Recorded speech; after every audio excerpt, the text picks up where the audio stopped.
Morning, Tim. Thanks very much. Good to be here again. So if I can click straight into it,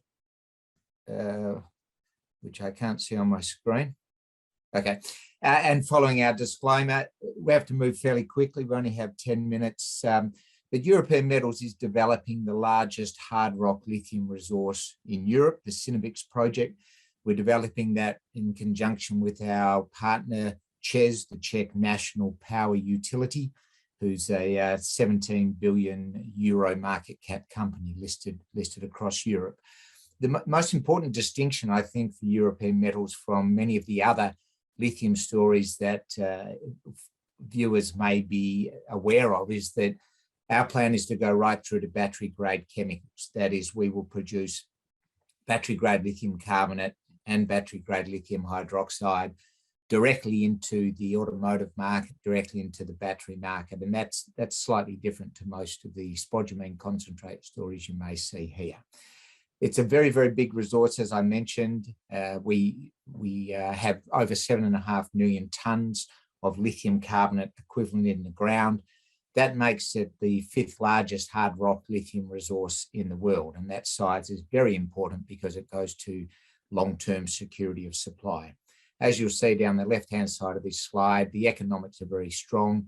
We have a post-tax NPV in the project of almost $2 billion and a post-tax IRR in excess of 36%. And I'd like to point out that those numbers were calculated using a lithium hydroxide price of $17,000 a tonne. And of course, it's significantly higher than that today, something above $80,000 a tonne if you're looking at the spot price. The company and the project are fully funded through to our final investment decision expected in about 12 months' time. If I could have the next slide, please. Now, a very big part of why we believe this project will be very successful is that we are situated in Europe, in the European Union, and the European Union is fully committed to developing a battery industry, fully committed to an electric vehicle future, and has recognized the need to help support the development of the critical raw materials, the battery metals such as lithium, within the region. And you'll see from this slide, there's been a significant contribution to this thematic, mainly in terms of funding, €1 trillion committed to the green energy deal, which is largely about batteries, electric vehicles, and sustainable energy. And so that makes it very supportive of projects like ours. And if we look at the next slide, we'll see why they are so supportive. If I can have the next slide, thank you. So if you look at the 3 of the main markets across Europe, Germany, France, and the United Kingdom, if you add up the numbers of all of the types of electric vehicles, not just the EV number given at the bottom there, but all types of electric vehicles sold across these markets in September, you're approaching or exceeding 50% across all 3 of these major markets. That is, half the cars, or nearly half of the cars sold in these markets in September was some form of electric vehicle. So we see that great demand for electric vehicles, great demand for batteries, and therefore great demand for lithium. And in Europe, there is no current production of battery-grade lithium. So you have enormous demand, no local supply, and that's why our project is getting significant attention within the European Union. If I could have the next slide, please. The project has ideal location. If you look at the key factors of what makes a great mining project, you look at size, which is something we have. You look at the location, and here you can see where we're located, the star in the middle of the screen. If you look at the lithium demand in this region of the world, it's going to grow enormously over the foreseeable future.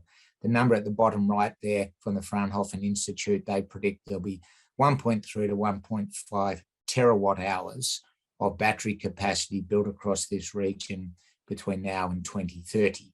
That requires more than double the total amount of lithium that was produced in the world last year. So you can see the enormous increase in demand. Next slide, please.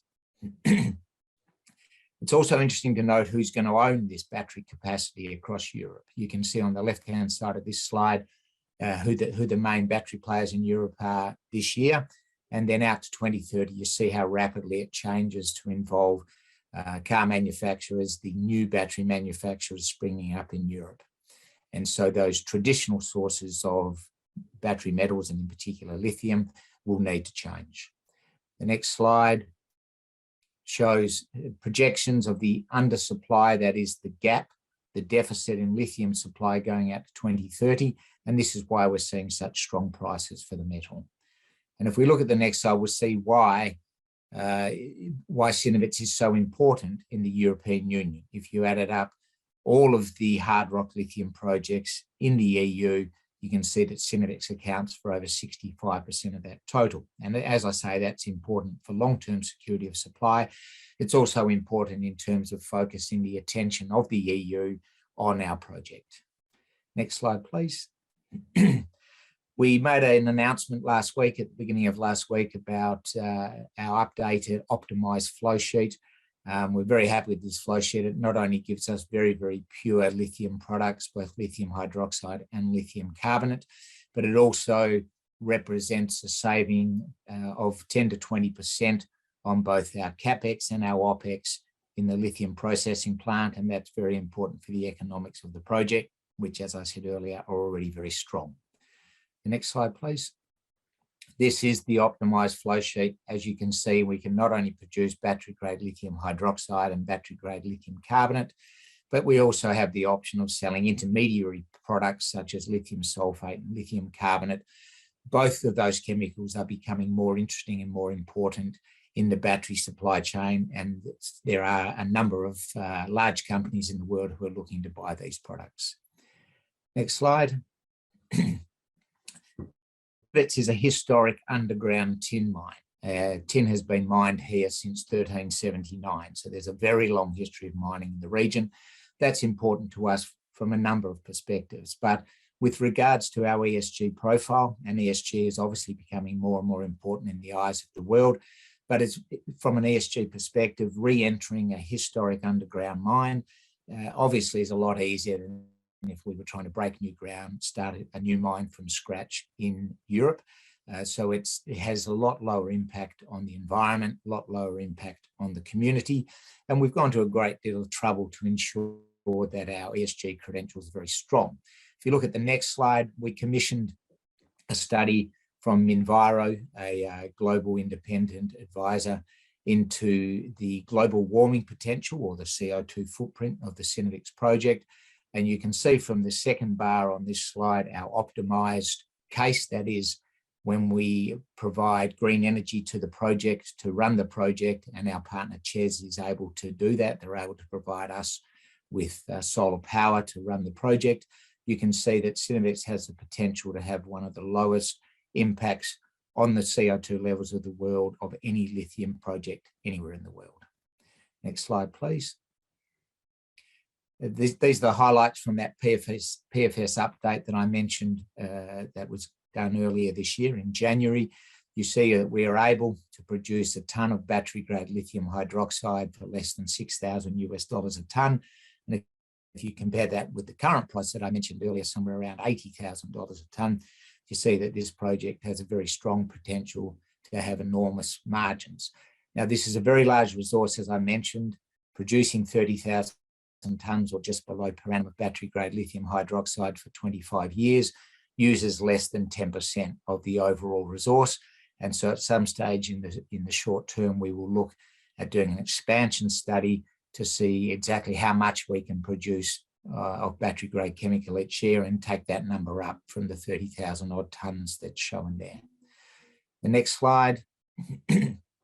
So this is where we are in the journey. We are in our definitive feasibility stage. We expect to conclude that next year, and we'll be able to finalise the anticipated date of that. We then expect to move directly into final investment decision. We've begun discussions with potential financiers of the project, and in the current environment, we have the current strength in the lithium market, the current support that we're seeing from the European Union and European member state governments. We believe funding the project won't present any problems to us. With this new flow sheet that we've now finalised, we'll move into a pilot plant study, which will enable us to produce some significant samples of battery-grade material. for us to provide to our proposed offtake partners. We'll be able to advance those offtake discussions and ensure that we have very strong offtake and very strong offtake partners as we lead into that definitive feasibility study and final investment decision. If we look at the next slide, we made an announcement just yesterday about the appointment of another senior lithium specialist to our team. We're building this team out rapidly. What you see here is the team that's provided by European Metals to the project, but our joint venture partner, CHES, provides significant HR resources as well. They're a very large company, as I mentioned earlier. They employ about 35,000 people in the Czech Republic. So between us, we're putting together a very strong owners team, a world-class owners team to help develop a world-class project. So in short, we're developing the largest hard rock lithium resource in the part of the world in which the demand for lithium will grow quicker than anywhere else in the world and in which there is no current production. Thanks very much for your time, and I look forward to taking some questions. Thanks, Keith. Just on Mark Rowley, can you just probably elaborate a little bit more what he brings to the table, given his recent appointment? Certainly. So Mark's been involved in the development of two lithium projects that you may be aware of, the 5-inch project, Galima in Mali, but also the Altura project here in Western Australia. And finding, because the lithium market has grown so quickly, and there are some very, very big companies now in this space spending a lot of money to bring projects on as quickly as possible. Because of that, it's actually not easy to find people like Mark globally who have this sort of expertise. So very, very happy to have someone like Mark join the team. And it's also not just about, finding someone of Mark's caliber. It's about attracting them to the project. So I take it as a vote of confidence in our project when someone like Mark and other members of our team who, could really find employment in any lithium project anywhere in the world would choose our project and have the confidence that we have in the development of this project. And of course, the US government's been involved in announcing some grants just recently. What role do you think the EU could possibly play with your project? So I think the EU will ultimately play quite a significant role. But Europeans have traditionally been quite conservative, move a little slower than we see other nations, in terms of this sort of space. And we have to remember that in recent times, mining has been something that's not been conducted in Europe on a large scale. Europe has largely outsourced its mineral requirements to other parts of the world for some decades now. And it's only a fairly recent development where the Europeans have realized that this is no longer a viable option. That's possibly come about by things such as COVID, highlighting the dangers of global supply chains, but it's probably also come about a little recently, Tim, from this global anti-China sentiment that we are seeing. We've seen President Biden announced just 2 weeks ago a commitment of $2.8 billion to lithium development companies in the US. And I think it's something that we'll see the European Union, European Commission copy. There's already a lot of potential grant money available across the EU for projects like ours. It's a matter of seeing how the legislation and the macro granting of that money is now translated through to providing money on the ground to projects like ours where we can use it. And of course, Keith, the auto industry is big business in the Czech Republic. Can you talk about the importance of the industry to the broader EU and obviously to the Czech Republic, and how may they play into your hands? Certainly. Well, firstly, from the point of view of the Czech Republic, you're right, the automotive industry is very important. It accounts for a little over 10% of Czech GDP. The Czechs, I believe, make more cars per capita than anyone else in the world. So it's a big industry there, and it's an industry for which the Czechs are very proud and parochial.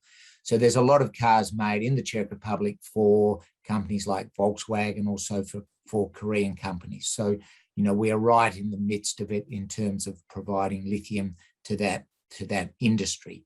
In fact, our partner CHES and the Czech government have announced plans to build a battery factory at a site that's only 50 or 60 kilometres from our project. So, local supply chains. Within Europe as a whole, there's obviously an enormous amount of vehicles made, just across the border in Germany. You have some of the world's largest automakers, Volkswagen, obviously, but Mercedes, BMW, etc. And then in broader parts across the rest of Europe, you have Stellantis, but you have a number of cars made for other car companies from different parts of the world as well. So, and that's why we're seeing an enormous increase in the demand for batteries, for lithium across Europe, because of the number of electric vehicles that are anticipated to be made in the region in the next few years. And Keith, just finally, you touched on your PFS, which has got a lithium price of $17,000 a tonne. I think you said it's trading near 80,000 now. You've of course got inflation that's playing a role in costing these projects, and you've got a resource where I think you said you're only including 10 or 13%. When and if will you update this PFS and announce that to the market some stage next year? Well, the PFS will be updated by the DFS, the definitive feasibility study.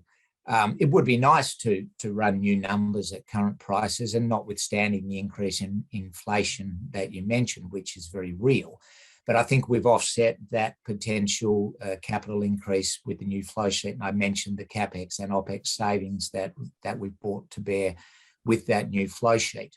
You can't just run part of a PFS number to get a new NPV that suits you. You've got to run the whole process all over again. There's an enormous amount of work involved in doing that, which would distract and detract the team from the job at hand, which is to deliver the DFS. When we published that PFS update in January, we did add in there a sensitivity analysis so that people could select a lithium price that they thought was long-term sustainable, plug it into that sensitivity analysis and understand what significant increases in the lithium price does to the NPV of the project. But fair to say that if we ran those numbers again today, we would expect a much, much bigger number, not just a small incremental increase. Keith, that's all we have time for. Thanks for your time. Always good to see you. Have a nice weekend. Thanks, Tim. You too. All the best.